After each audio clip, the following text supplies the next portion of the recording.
Chapter 1. The Weight of a Tuesday.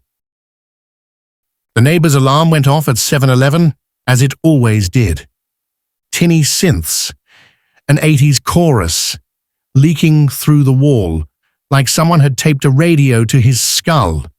It blared for 45 seconds, cut off, then started again, 9 minutes later. Snooze was the only consistent thing in this house. Blake stared at the stained patch on his ceiling and waited for the second round. A small weight landed on his chest. "Oi," he wheezed. The cat blinked at him, yellow eyes, black fur, one ear with a notch in it, like someone had taken a bite out of felt. She head-butted his chin, then settled her paws directly onto the soft part of his throat. "Morning, Pixel," he croaked. He'd found her 3 years ago behind a supermarket, a scrap of bone and noise. He still wasn't sure if he'd rescued her or she'd rescued him. She had food, fresh water, a clean litter tray. She had a better life than he did, and he was weirdly proud of that. Pixel meowed pointedly and flicked her tail in the direction of the kitchenette. Yeah, he said. "You first, obviously." He rolled out of bed, phone tumbling to the floor. The room was the usual mess. Dirty clothes in mostly corners, an empty noodle packet on the chair, and a pizza box moonlighting as a bedside table. He stepped over a pile of laundry, tripped on a trainer, and then swore softly. The Prometheus AI notification glowed on his screen as he picked it up. "You have unread messages from Zeus version 1.0. He ignored it for the moment and padded barefoot to the kitchen. Pixel's bowl was already mostly full. He always topped it up, just in case, but she watched solemnly as he poured fresh biscuits anyway. She ate like something that remembered hunger. He opened his own cupboard. 1 tin of chopped tomatoes, a half-empty bag of pasta, a jar of instant coffee, no actual breakfast food. He turned the kettle on and leaned his forehead on the cupboard door while it boiled. His phone buzzed again. Banking app this time. "Barclays, your arranged overdraft limit has been exceeded. Please deposit funds immediately to avoid further charges." He thumbed the notification away, and more out of habit than hope, opened the balance. He winced. He'd stopped thinking of the number as money a while ago. It was more like a scoreboard for how badly he was doing at life. He stared at it anyway, like it might change if he squinted. Pixel finished her biscuits and jumped lightly onto the counter, sniffing at the mug he was filling with hot water and freeze-dried coffee. "Don't judge me," he told her. She blinked and began washing a paw. After coffee, he sat on the edge of the bed again. Pixel now a warm spiral by his feet, and thumbed open the Prometheus app. Prometheus AI. Zeus V1.0. "How can I help you today, Blake?" he typed with one thumb. Blake. "Tell me today won't be as shit as yesterday." 3 dots pulsed. Zeus. "Statistically, that would require defining shit and yesterday. More actionable. What's the smallest thing that would make today slightly less bad?" He snorted. Blake. "Having money." Zeus. "That's not small. Try again." He stared at Pixel, now chewing thoughtfully on his headphone cable. Blake. "Being able to get some food in, that isn't just pasta." Zeus. "Do you have any cash?" Blake. "No, that's the whole problem." Zeus. "Then your first mission is data gathering, not problem solving. Go to your nearest cash machine and find out exactly how much you can't withdraw." He frowned. Blake. "I can see the balance on my phone. I know I'm broke." Zeus. "Knowing and seeing are different. Leave the house. Take your card. Wear shoes." He rolled his eyes, but the thought of staying in the room all day felt like soaking in a bath that had gone cold. "Fine," he said aloud. Pixel watched with faint interest as he pulled on yesterday's jeans, checked them for smell, found them acceptable, and hunted under the bed for trainers that more or less matched. On the way out, he topped up Pixel's water again. He paused at the fridge. His mum's photo smiled out from under a magnet shaped like a slice of pizza. Hospital bed, thumbs up, tubes everywhere. "Back in a bit," he told her, as if she was just in the next room. The air outside had that wet concrete smell that meant it had rained while he wasn't paying attention. The sky was the color of old paper. His street in East London looked like it always did, a row of tired terrace houses with little front yards full of bins and the occasional stubborn rosebush. He stuck his card in the first cash machine he saw, outside a corner shop with dusty lottery posters in the window. The screen took a long time to load, as if it was bracing itself to deliver bad news. Available balance minus £4,217.33. You have exceeded your overdraft limit. Please contact your bank. He hit £10 anyway, just to see. The machine whirred, thought about it, then spat his card back. "We are unable to process your request." "Yeah," he said. "That makes two of us, mate." A man in a sleeping bag sat slumped a few meters away, back against the shop wall. His beard was a tangle, his hands were bare and red. A cardboard sign lay on the ground. "Anything helps."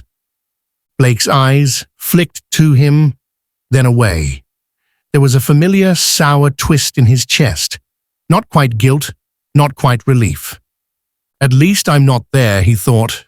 Floor, not pavement. Cat, not pigeon. He didn't feel sorry, not really. He felt tired.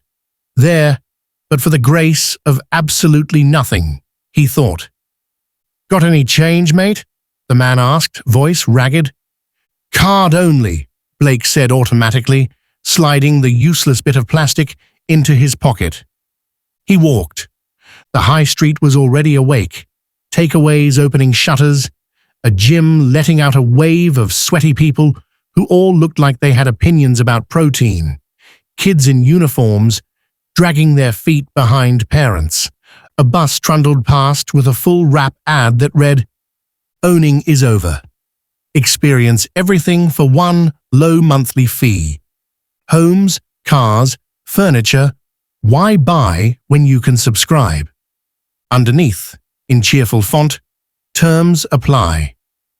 Blake snorted. "Of course they do," he muttered. Every second lamppost had a political poster taped around it, damp at the corners. The current government's logo, a clean, friendly circle in soft pastel colors, sat next to the slogan, "Safer together. Fairer tomorrow." The opposing party's posters looked more tired, more aggressive. Bold red text over grainy black and white photos of CCTV cameras. "How much safety is worth your freedom?" Someone had scrawled across one of the government posters with a marker.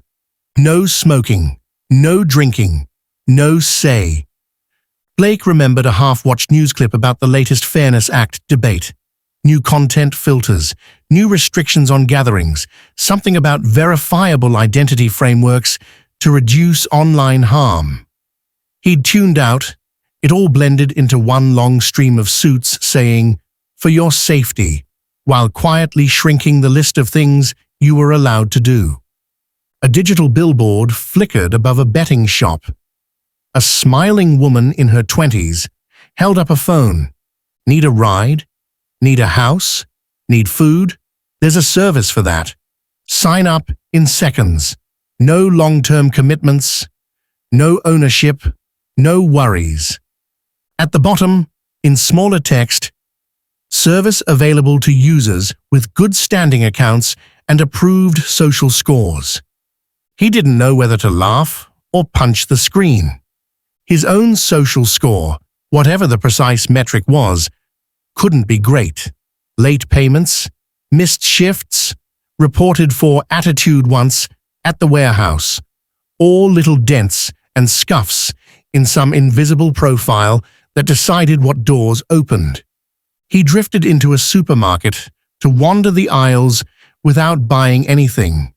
It was a habit now. He liked looking at full shelves, bright packaging, abundance he couldn't touch. It made his hunger feel less personal. Parents steered kids away from the sweets. Elderly people squinted at price labels. A display in the middle of the main aisle showed neat stacks of smart meals, nutritionally balanced, algorithmically tailored, delivered weekly as part of a subscription. "Let us decide what's good for you," the sign chirped, powered by NutriFlow Cognitive Nutrition Systems. He'd started seeing that name around lately, NutriFlow. On health blogs, a podcast ad, a flyer through his door about AI-shaped diets for a fairer future. Faceless corporate cleverness, like everything else. He picked up a packet, flipped it over, then put it back. His bank account was still vibrating faintly in the back of his mind. Outside, the homeless man had shifted to follow the thin patch of sunlight creeping along the pavement. Blake walked past, without looking this time. He tried, halfway home, to open a food delivery app, knowing what it would say. "We're sorry, we can't process your order. Please clear outstanding balance on your account." He closed it again. By the time he got back to the house, he'd done 3 loops of the streets, seen 2 more Safer Together posters, and decided that if he saw one more advert about fairness, he'd scream.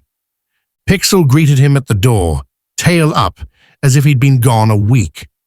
"At least you think I'm important," he said, scooping her up. She purred like a small motor against his chest. He set her on the bed, pulled the curtains properly this time, and collapsed into the chair at his desk. Laptop open, Prometheus tab already queued up from the morning. He rubbed his face and started typing. Blake, field trip completed. Balance, still tragic. Zeus, quantify, tragic. Blake, overdrafted, to the point the cash machine looked embarrassed for me. Zeus, that's not a number.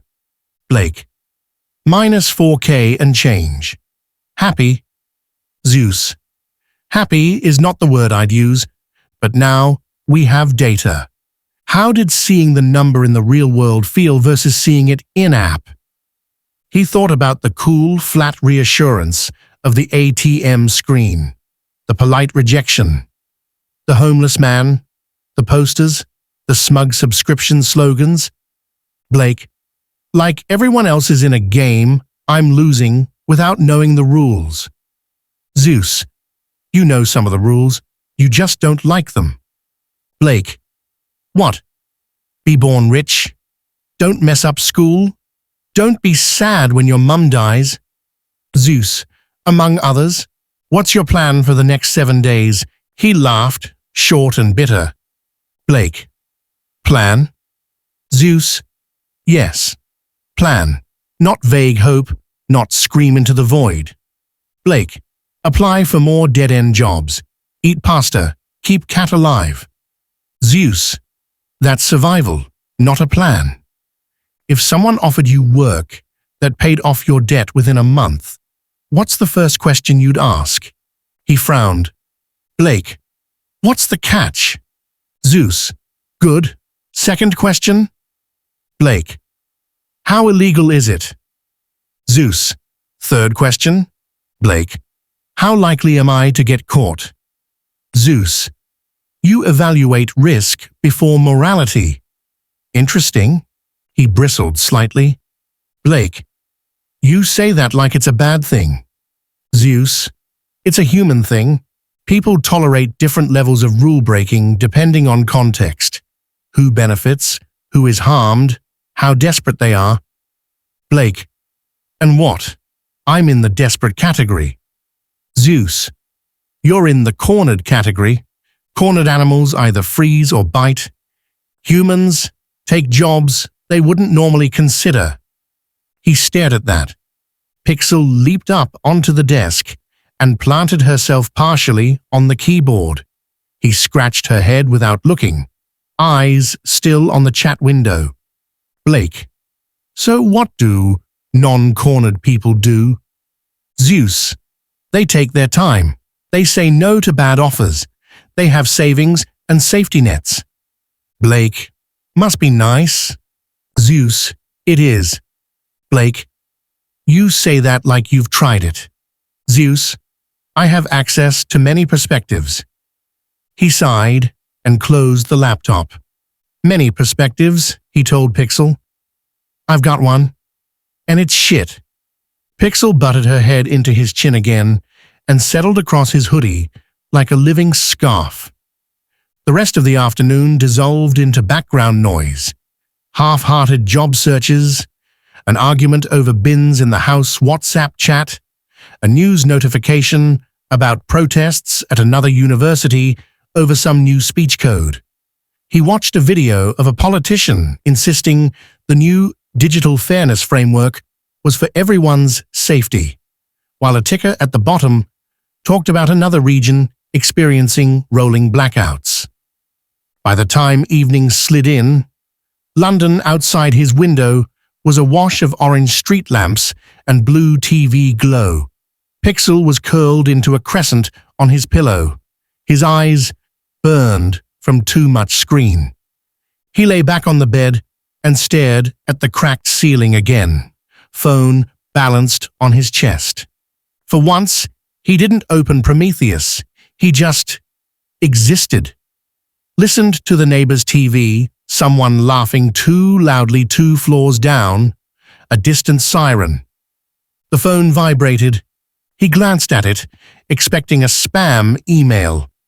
Unknown number, no caller ID, just unknown. He stared at it through 2 rings, thumb hovering. On the third, he answered, "Hello."